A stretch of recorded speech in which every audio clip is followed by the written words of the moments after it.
सुष्मिता अपनी जेठानी शांति के साथ रहती थी। दिखाने को दोनों देवरानी जेठानी एक दूसरे से बहुत प्यार करती थी, लेकिन देवरानी जेठानी के बीच की लड़ाई उन दोनों के अलावा अगर कोई जानता था तो वो थे उनके पति।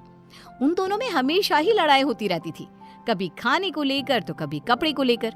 ऐसे ही एक दिन सुष्मिता का पति वरुण अपनी पत्नी और अपनी भाभी शांति से कहता है, सुष्मिता भाभी और भैया, मैं सोच रहा था कि इस घर में एक नौकर रख लेते हैं, क्योंकि इस बड़े से घर में मेरी भाभी माँ और मेरी प्यारी पत्नी के अलावा और कोई नहीं रहता। इस घर की सफाई करने में इन दोनों का कितना समय बीत जाता है, ये हमारे लिए खाना कैसे बना पाएंगी। तो मैं सोच रहा हूँ कि इस घर में एक नौकर को ले आता हूँ। वरुण, आइडिया बुरा नहीं है, लेकिन इन दोनों का झगड़ा देखकर मुझे लगता है कि हमें 2 नौकर रखने चाहिए। भैया, इतना बजट कहाँ है कि हम 2 नौकर रख सके। अरे आजकल नौकर कितने महंगे हो गए हैं। ये बात तो है। ठीक है, फिर 1 नौकर रख लेते हैं। हाँ, इस घर में नौकर ले आओ, लेकिन 1 नहीं 2, क्योंकि जो नौकर मेरा काम करेगा, मैं नहीं चाहती कि वही नौकर मेरी जेठानी का भी नौकर बनकर रहे। हाँ, मैं भी नहीं चाहती कि मेरा नौकर तेरा काम करे। हाँ, तो कह दीजिए ना जेठ जी को कि आपके लिए भी नौकर ले आए वो। हाँ, मेरा पति मेरे लिए नौकर तो ले ही आएगा ना, क्यों नहीं लाएगा। इस तरह दोनों के बीच एक बार फिर से झगड़ा हो जाता है। ये देख वरुण और विक्रम उन दोनों की लड़ाई में ना पड़ते हुए अपने अपने काम पर निकल जाते हैं, और काम पर जाते जाते दोनों भाई आपस में एक दूसरे से बात करते हैं। भैया, अगर यही हाल रहा तो हम लोगों को कभी भी खाना समय पर नहीं मिलने वाला। हाँ, तुम सही कह रहे हो वरुण, इसलिए आज शाम को ही हमें एक नौकर का बंदोबस्त करना होगा। इस तरह विक्रम और वरुण अपने काम पर चले जाते हैं, तो वहीं दूसरी तरफ सुष्मिता और शांति की बहस होती रहती है।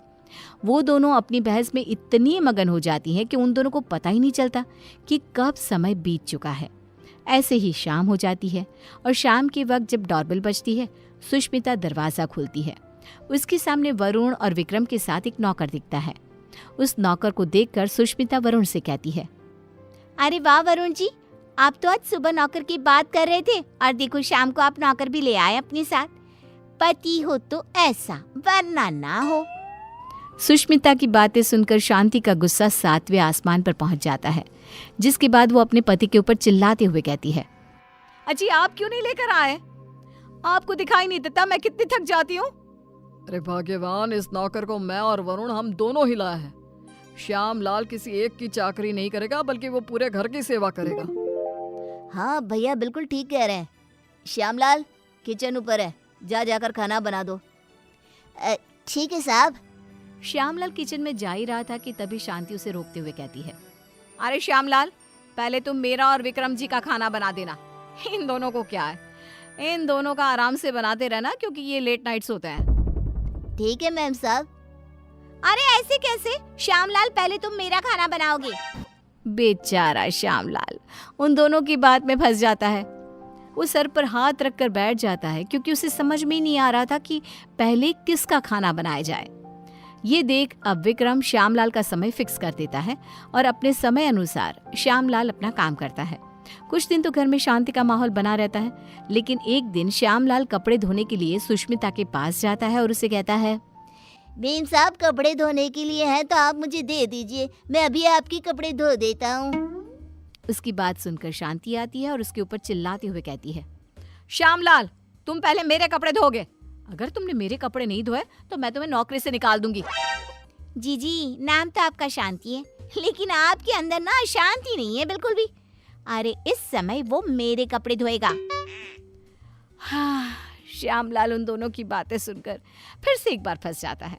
दुखी होते हुए कहता है, मैम साहब, आप दोनों ही मुझे अपने कपड़े दे दीजिए, मैं एक साथ कपड़े धो दूंगा। नहीं, हमारे कपड़े एक साथ नहीं धुलेंगे। नहीं, हमारे कपड़े एक साथ नहीं धुलेंगे।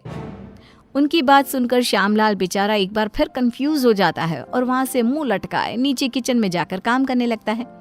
ऐसे ही समय बीतने लगता है, और एक दिन श्यामलाल शांति के कमरे में कुर्सी पर खड़ा होकर पंखे को रगड़ रगड़ के साफ कर रहा था। ये देख सुष्मिता नौकर के ऊपर चिल्लाते हुए कहती है, श्यामलाल, तुमने आज तक इस तरह से मेरे कमरे की सफाई तो नहीं करी।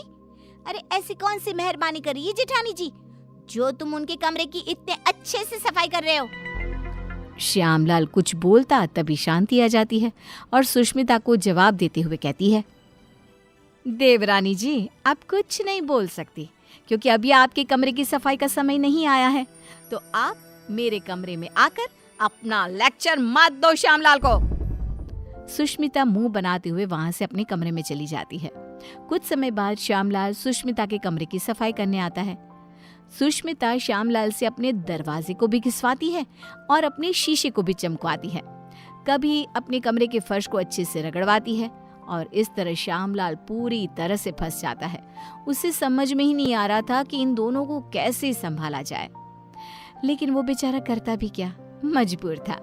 ऐसे ही एक दिन श्यामलाल बाजार से सब्जियां लेने जा रहा था, तभी वो खुद से कहता है, क्यों ना मैं एक ही समय पर दोनों मेम साहब की सब्जियां ले आऊं और दोनों को अलग अलग समय पर दिखा दूंगा कि मैं अलग समय पर यही सब्जियां लेकर आया हूँ। यही ठीक रहेगा। इस तरह श्यामलाल सब्जियों को लेकर आ जाता है, लेकिन जैसे ही वो घर में घुसता है वैसे ही उसके सामने सुष्मिता और शांति खड़ी होती है। ये देख श्यामलाल के पसीने छूट जाते हैं। ये देखकर सुष्मिता कहती है, क्यों श्यामलाल, तुम्हारे पसीने क्यों छूट रहे हैं? तुमने कोई गलत काम किया है क्या? श्यामलाल, मैंने कितनी बार मना किया था कि इसके काम के साथ मेरा काम नहीं करना, लेकिन तुमने फिर से वही किया ना जो तुम्हें नहीं करना था।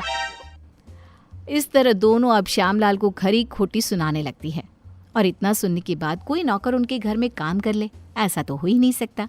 इसलिए श्यामलाल ने जवाब देते हुए उन दोनों से कहा, मेम साहब माफ करना, लेकिन मैं आपके घर में और काम नहीं कर सकता क्योंकि एक ही काम दो बार करना बड़ा ही मुश्किल हो जाता है।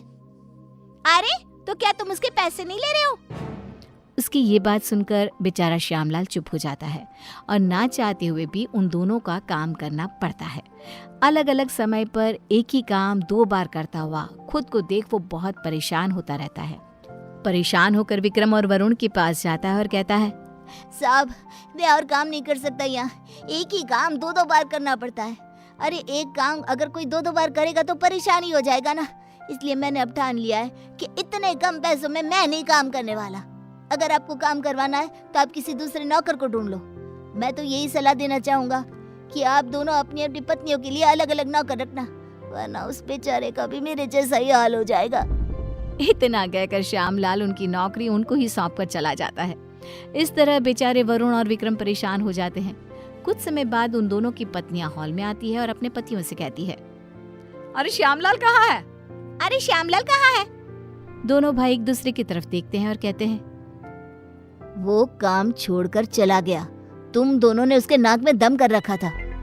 अच्छा, तो हम लोगों ने उसके नाक में दम कर रखा था तो तुमने उसको निकाल दिया ना, तो अब इस घर का काम तुम लोग ही करोगे। हाँ, मेरी देवरानी बिल्कुल सही कह रही है, अब इस पूरे घर का काम तुम लोगों को ही करना होगा। इतना कहकर दोनों देवरानी जिठानी चली जाती हैं।